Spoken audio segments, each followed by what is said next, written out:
알고 나면 봉사가 즐거워지는 전래공부 갈곳 알전 갈곳 전래학당입니다. 3월 두 번째 영상입니다. 저는 마리 비아누타 수녀입니다. 은총의 사순절을 지내고 계시길 마음 모아 기도하며 이 시간 시작하겠습니다.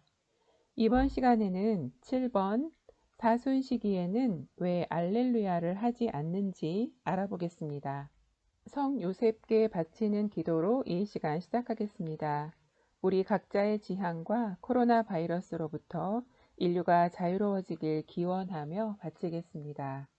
성부와 성자와 성령의 이름으로 아멘. 우리 주 예수님을 기르신 아버지시요 정결하신 동정 마리아의 배필이시며 임종하는 이의 수호자이신 성 요셉께 간절히 청하오니 하느님께 빌어주시어 저희가 예수님을 사랑하며 충실히 따르게 하소서. 또한 죽을 때 저희를 지켜주소서. 아멘. 성부와 성자와 성령의 이름으로 아멘. 갈곳동 가족들께서는 알렐루야의 의미와 사순 시기에는 왜 알렐루야를 하지 않는지 알고 계시나요? 복음 낭독 전에 노래하는 알렐루야는 주님을 찬양하여라 라는 뜻입니다. 이는 주님 부활을 기뻐하며 외치는 환호라고 할 수 있습니다.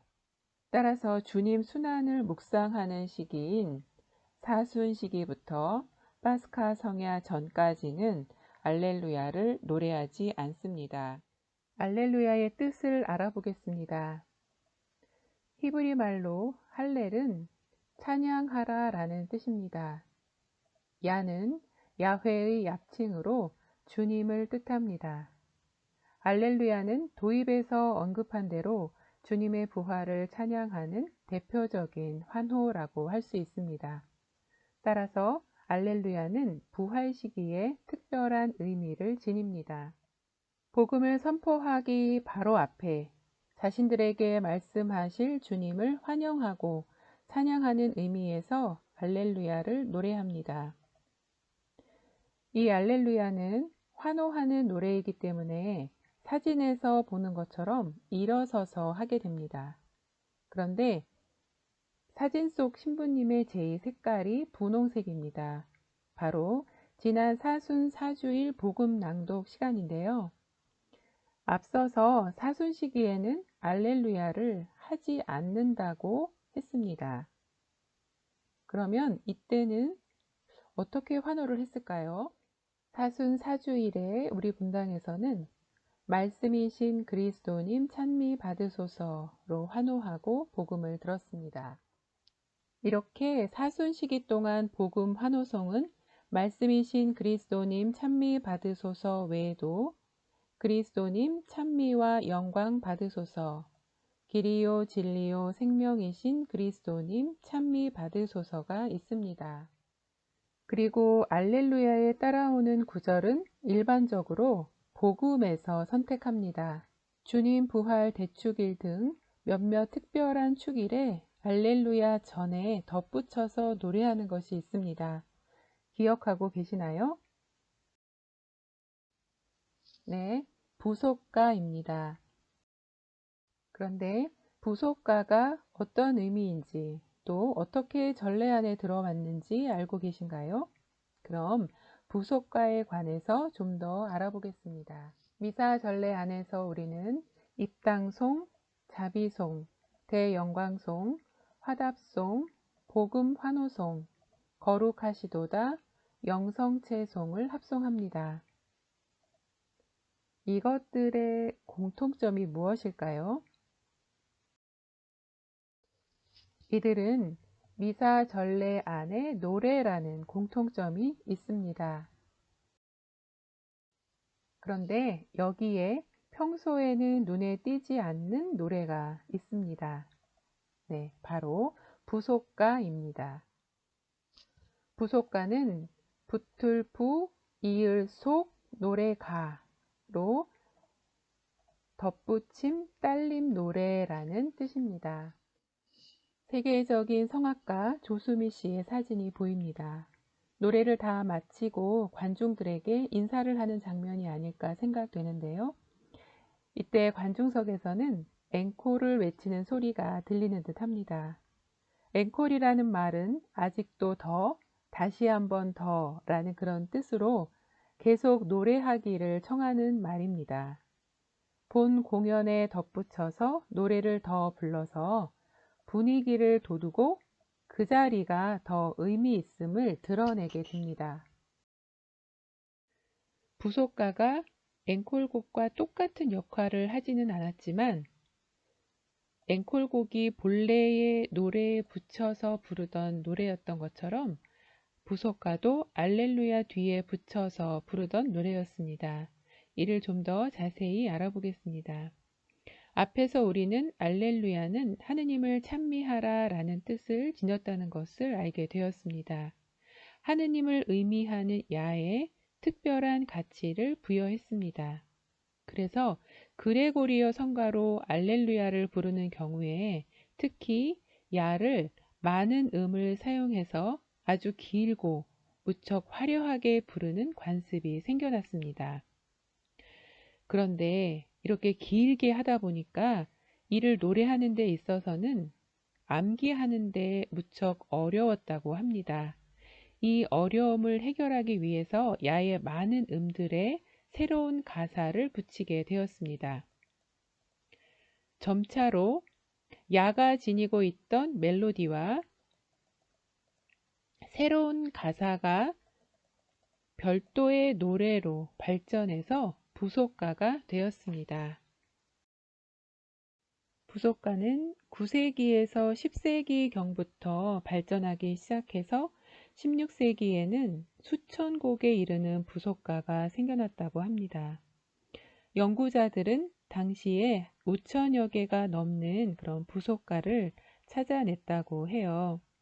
그런데 이것으로 인해서 전래에 굉장히 많은 혼란을 가져오게 되었습니다. 그래서 트리엔트 공의회에서는 모두 정리를 하고 4개의 곡만을 남겼습니다. 이때 남겨진 부속가로는 예수 부활 대축일에 파스카의 희생께 찬미를 이라는 부속가와 성령 강림 대축일에 부르는 오소서 성령이여, 그리스도의 성체와 성혈 대축일에 시온아 찬양하라, 그리고 마지막으로 위령의 날에 부르는 분노의 날이 있습니다. 그런데 1727년 고통의 성모 마리아 기념일이 9월 15일로 새롭게 전래력에 첨가되면서 십자가 아래의 어머니 스타밧 마텔이 첨가되었고, 위령의 날에 노래하던 분노의 날을 제외해서 오늘날에도 4개의 부속가를 전래에 사용하고 있습니다. 전래에서 부속가는 말뜻 그대로 알렐루야 다음에 부르는 노래였지만 제2차 바티칸 공의회 이후에는 알렐루야 전에 부르도록 결정했습니다. 또한 예수 부활 대축일과 성령 강림 대축일에는 의무적으로 부속가를 노래해야 합니다. 그러나 그리스도의 성체 성혈 대축일과 고통의 성모 마리아 기념일에는 선택해서 부를 수 있습니다. 이번 시간에는 크게 알렐루야와 부속가에 대해서 알아보았습니다. 의미와 역사를 알고 전래에 참여해서 구세주이신 그리스도를 더 깊이 사랑하는 우리가 되기를 기도드립니다. 성주간을 앞두고 있는 사순절인 오늘 고통의 성모 마리아 기념일 부속가 중에서 6절부터 15절을 마침 기도로 드리겠습니다. 특별히 이 기도를 드리면서 우리 본당에 앓고 계시는 분들의 치유를 위해서 바치겠습니다. 성부와 성자와 성령의 이름으로 아멘. 십자가의 아들 보며 함께 받는 성모 고통 누가 슬퍼 안으리. 우리 죄로 채찍 모욕 당하시는 아들 예수 성모 슬피 보시네. 기진하여 버려진 채 죽어가는 아들 보고 애처로이 우시네. 사랑의 샘 동정성모 저희들도 슬퍼하며 함께 울게 하소서. 그리스도 하느님을 사랑하는 제 마음에 불이 타게 하소서. 어머니께 청하오니 제 맘속에 주님 상처 깊이 새겨 주소서. 저를 위해 상처 입고 순환하신 주님 고통 제게 나눠 주소서. 사는 동안 십자 고통 성모님과 아파하며 같이 울게 하소서. 십자 곁에 저도 서서 성모님과 한마음으로 슬피 울게 하소서. 동정 중에 동정이신 성모님의 크신 슬픔 저도 울게 하소서. 아멘. 성부와 성자와 성령의 이름으로 아멘. 다음 시간에는 8번 전래력에 따르면 가, 나, 다, 해로 구분되고 독서와 복음도 다른데 왜 그런지 알아보겠습니다.